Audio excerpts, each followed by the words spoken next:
I'm Danae, my channel Barely Bold. Today I have Lorraine and Casey on here. Hello. And we're gonna talk about something that it kind of like shaped everybody here. Yeah. Being black in the suburbs. Tell me a little bit about Lorraine, you first. Like, don't say the school you went to. We ain't trying to put it on blast. But just talk a little bit about where you're from. Okay, so I am from the suburbs, and the ratio of the school that I went to would probably be, I would say, 90% white and less than 10% black, for sure. I was always like the only black girl in my class, or like I was like one of two, maybe. You know how you like go into class and you get a little excited because you be like, you gonna be my partner all year? Please be my partner. I'd be the last to get picked anyways. So yeah, so I went to a school like that. Okay, Casey? Yeah, I would say my school was just like that. Weird. Weird. But I would say by the time I was like graduating, a little bit after you guys did, it was about 80% white. Like I was like 15-ish% black. Minority. Yeah, 80-20 maybe. It was mostly white people. And like there were only black people as minorities. There weren't like any other Races, yeah. Me, I went to a like very urban school. So it was majority black kids in kindergarten and all the way up to really 5th grade. The next one I went to was like 50-50. So when I came to the school I ended up graduating from, which was like 6th through 12th grade, it was majority white kids. So when I first came into the school, I was like,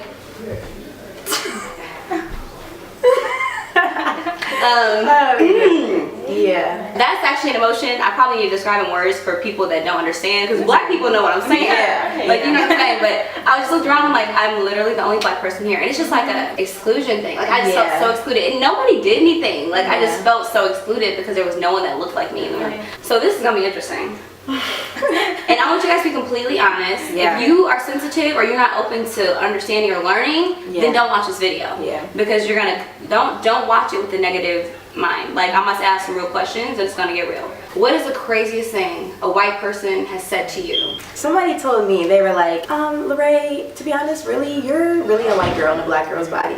I'm like, no, I'm not. I'm black. And I don't know, I didn't really take offense to it, although I feel like I should, because it's like, why can't I just be, you know, educated and be black? Like, that's kind of disrespectful to say to somebody, but I don't know. Why can't you just be you? Why do you have to be just be Lorraine? I'm just Lorraine. Yeah. Like an Oreo, they called that. Yeah. That's, Yeah. Oreo, you gotta get a little louder. Oreo. In the back. Yeah, I think for me, probably one of the rudest things was when I was like a sophomore or junior in high school, and this boy was like, yeah, like my brother's dating a black girl, and I was like, oh, that's so great, like, you know. But then he was like, yeah, we call her Blackie. That's her nickname. Yeah, like he said that to me, and I was like, oh. Like, how do you, like really, how are you supposed to react to that? I know. Ooh, see, this is what's so interesting. Like, I like what you just said. As a black person living in a suburb, I've heard so many things like that before. Yeah. Or even comments like, I had an ex-boyfriend, who y'all know who he is, would make comments to me like, Danae, you have to like watermelon, because like all black people like watermelon. And from that moment on, like I was like, I'm never eating watermelon again. So in contrast to that, I'm asking you guys another question. What's the craziest thing a black person has ever said to you about living in the suburbs?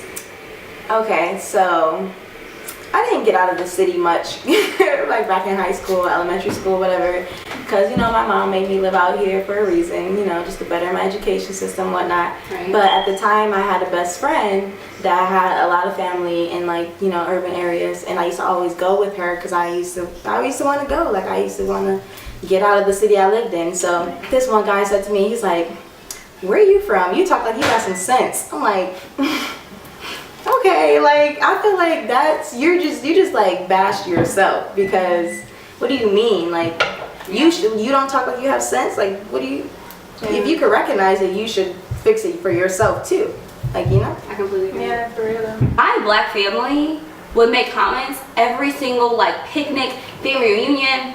Oh, Danae, just like a white girl. Oh, she a white girl. Like every time I went anywhere, and like I didn't understand it because I was just being myself. Like I wasn't trying to be white. I wasn't trying to be black. I was just trying to be Danae. Yeah. So I would talk, and I I have met black girls that act white. I have met those girls, like those really bougie black. I've met them before, and there's nothing against that.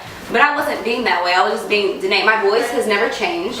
It's never gotten higher or lower. It's always been this way. I may speak correctly, but I'm not speaking like a color. Like, I'm not speaking like a different culture, which I've never understood. And they said it to you too. Like, calling us Oreos, black on the white, black on the outside, white on the inside. I'm like, people fail to forget that our parents moved us out here to better our education, but we were still raised by those parents that grew up in urban areas too. Like, you know, like we go home to the same setup. Like, just we might talk a little bit more proper, but that's only because of the school system. Like.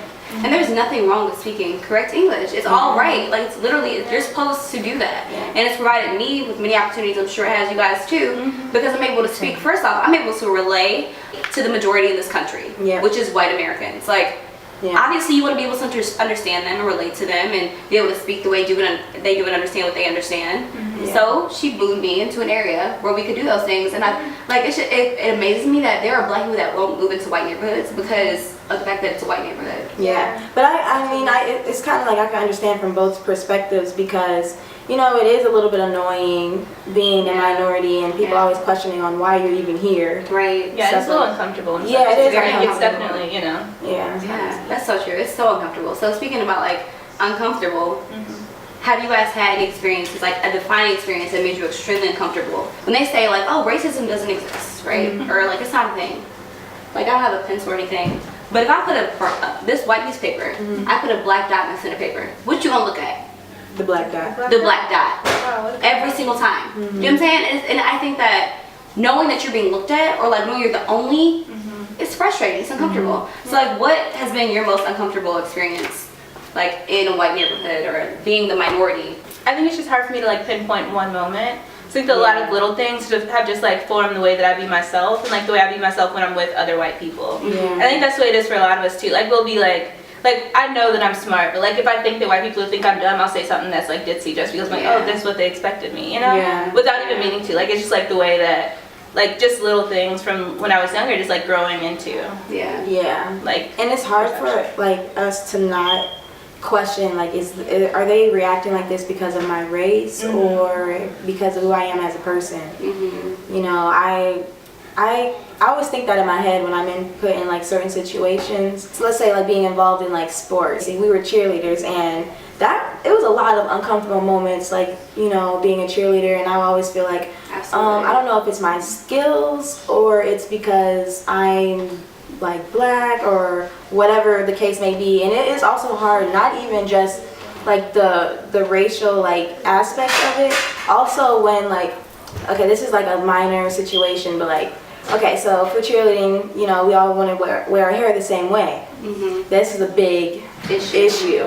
So like, say, you know, at school I gelled my hair up and do a ponytail, you know, that's it for the day. Like, it ain't coming down. Like, that's it for the week. I planned this, you know. So and then like later on in the day for our game, they would come to an agreement to wear our hair half up, half down. I'm just like, I can't do that. My hair's, y'all want to see me take my hair out this ponytail? Because it's going to stay exactly how it looks with the ponytail in. Like, it's so frustrating. I'm like, look, we have unity here. We all got the bow. Like, that's it. Like, it's okay. Like, we got the bow in our hair. Like, I can't do that. And they just never seem to understand. Like, we're different. Like, we're really different. It's okay. But I just would like to be treated the same, you know?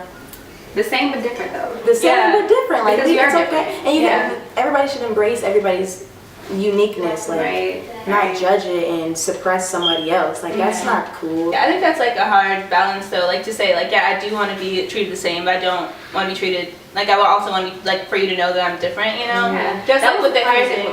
Yeah, that's a really good one.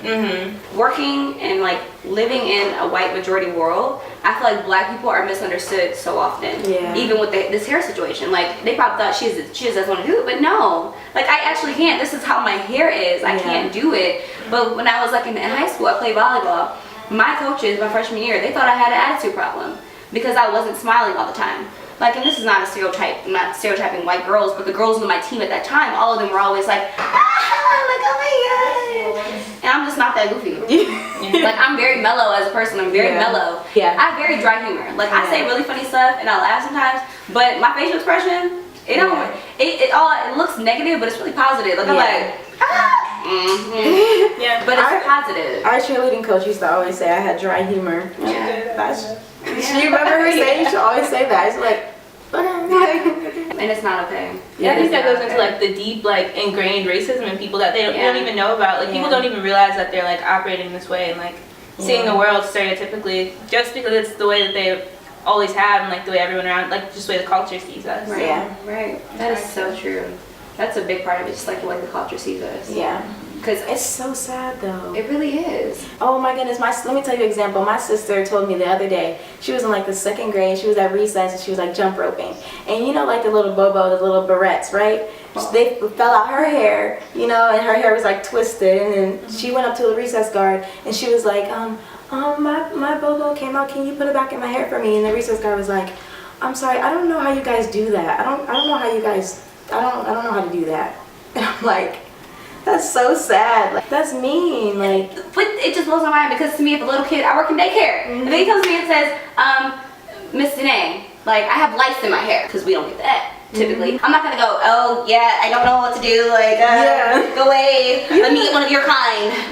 Like, right. no, I'm gonna say, okay, honey, let's figure out, let's go call your mom, like see, I can go Google it, let's see what we gotta do about this situation. I'm gonna figure out how to handle it. Like I would never say, we don't do that this way. Yeah. I don't even know what that is. I know what that is. What? Would you say that the racism you've experienced in high school, not after high school, was intentional or unintentional? My grade, it was because we had a race riot. Oh my gosh, that's crazy. I forgot about that. So it was intended. Yeah, you definitely. It was definitely intended. Yeah. But like we had like I would say like a small burst of a lot of black people that came to the city that I live in 1 year, and they all happened to be in my grade.